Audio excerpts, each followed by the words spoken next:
Assalamualaikum warahmatullahi wabarakatuh. Kembali lagi sama saya Rahmat Maulana. Di sini saya akan menjelaskan eh, menjelaskan pemrograman pada framework Y pada bagian displaying data. Kemudian, apakah itu data formatter? Yaitu untuk memudahkan pengguna dalam membaca data. Y menyediakan kelas formatter.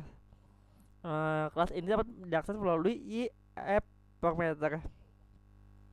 Berikut merupakan jenis formatter, misalkan SDAT, hmm, tipe tanggal long, ini tanggalnya, ini longnya.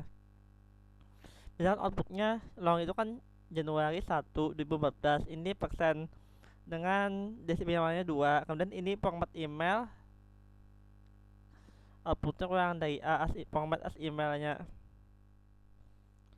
Setelah itu as boolean to yes or no, as boolean to yes. Kemudian ini format tanggal lagi, date standar sama seperti long. Kemudian format 0,125% 2 berarti ini konfirmasi persen dengan desimal 2 di belakangnya 1250. Kemudian ini adalah data parameter, tadi kan berdasarkan pattern gitu, ini berdasarkan lokal.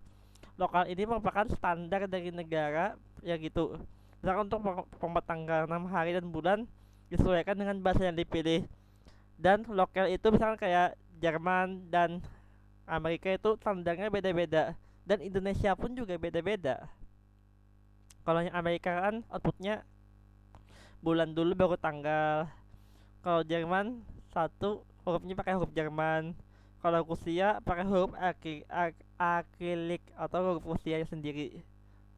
Jepang beda lagi, kalau Indonesia beda lagi, sama kayak Jerman. Kemudian mengatur formatter. Formatter nilai defaultnya dapat diatur pada konfigurasi aplikasi web.php untuk basic, dan untuk advance yaitu main lokal. Perhatikan konfigurasinya. Ini parameter dan format tanggal di separatornya, kurensinya apa. Kemudian default tersebut dioverride menjadi properti berikut. Ini bisa juga as that. Ini yang long. Ini yang format customnya. Kemudian ini masih formatting kayak tadi, date time, timestamp, time format. Kemudian angka juga sudah dijelaskan pada bagian sebelumnya pada angka. Sebentar.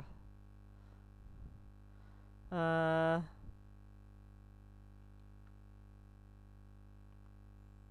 pada bagian angka sudah dijelaskan pada sebelumnya kan. Ini. Itu format lainnya, ada bulan dan lain-lain. Kemudian pagination itu banyak data yang ingin ditampilkan dalam beberapa halaman, kemudian dibatasi jadi 10 misalkan. Kemudian ini adalah controllernya, ini adalah view-nya. View-nya itu menampilkan echo, link page, pagination, page-nya berapa. Ini view pagination view-nya. Memerlukan data provider dan data widget. Kemudian pengurutan atau sorting.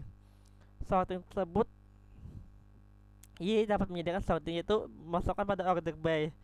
Seperti ini adalah controllernya, name, attribute, kemudian auto by-nya, sort, orders, ini modelnya. Kemudian di sini view-nya, di sort dulu baru forward dikeluarkan. Setelah itu data provider.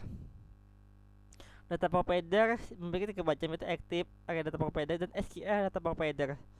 Data provider seperti ini. Ini view-nya, ini controllernya, ini controllernya juga. Kemudian SQL data provider seperti ini, manggil langsung ke SQL. Ini view-nya juga, output untuk menghasilkan outputnya. Kemudian data widget. Data widget merupakan widget yang berfungsi untuk menampilkan data. Ada data view, list view, sama grid view. Ini fungsi untuk menampilkan data berdasarkan teori masing-masing. Sedangkan kita lanjut ke demonstrasi. Pada angka awal itu saya membuat pagination pada halaman front end dari aplikasi toko online yang telah dibuat di langkah sebelumnya. Pertama kita langsung ke modelnya, controllernya dulu. Controller front end kita masuk ke controllernya. Kemudian paginationnya kita buat di bagian indeksnya di sini. Eh, Kemudian kita tambahkan dulu ini provider di dalam aktif provider tambahkan sort di bukan pagination di sini. Pagination kita tambahkan page size-nya 6. Setelah itu kita lanjutkan dengan render ke view index. Kemudian kita lanjut ke view-nya, kita tambahkan widget link page, widget pagination. Tidak ada yang tambahkan selain pagination. Setelah itu aktif formatting query di kontrolnya sudah beres. Setelah itu pagination sudah dibuat. Langkah kedua adalah tambahkan fitur untuk menampilkan item produk berdasarkan kategori. Kemudian kita tambahkan satu lagi untuk menampilkan kategori. Di sini kita panggil modelnya dulu, mencari model kategorinya berdasarkan tabel kategori. Kemudian jika model tersebut ada atau sudah get, maka request getnya. Kemudian dari item tersebut dicari yang kategorinya, dicari semua dari item tersebut, dicari yang memiliki kategori, dicari item yang memiliki kategori yang ada di ini secara dinamis. Berarti kategori tersebut muncul apabila ada itemnya. Ini kategori berdasarkan set argumen kategori ID. Kemudian di view-nya juga. Kemudian selain itu kita pindah ke view-nya. Nih, sorting dulu. Kemudian kita sorting di port order, sorting as candidate, dan sortingnya juga as candidate seperti yang langkah tadi. Kemudian kita pindah ke view index di sini. Di sini adalah pengaturan kategori. Di sini.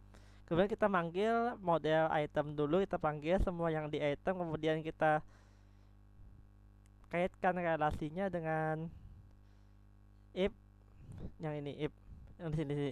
Jika kategori itu mencari semua kategori yang ada di item. Jika sama maka digabung. Ini yang berfungsi untuk membuat dropdown. Setelah itu di bawahnya adalah perintah untuk membagi dropdown berdasarkan kategori ID. Ini dropdown list di helper, area helper mencari yang di kategori, yang mencari item yang ada di kategori tersebut, semuanya item. Kemudian berdasarkan ID name, kemudian kita keluarkan kategori dan masukkannya ke dalam dropdown. Setelah itu kita langsung saja ke demo programnya.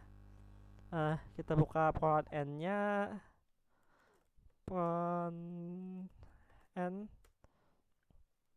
yaitu di sini kategorinya ada komputer. Kita tekan filter. Di sini ambil tombolnya tuh di sini, submit button untuk filternya. Jadi itu mencari filteringnya, dia melakukan filteringnya. Kemudian ada komputer, kemudian ada PGA, CPU, kemudian PGA. Kemudian kita cek juga paginationnya. Kita filter all dulu, kemudian paginationnya ada 6 halaman. Paginationnya sudah berlaku. Sekian dari penjelasan mengenai displaying data. Salah hilap mohon dimaafkan. Wassalamualaikum warahmatullahi wabarakatuh.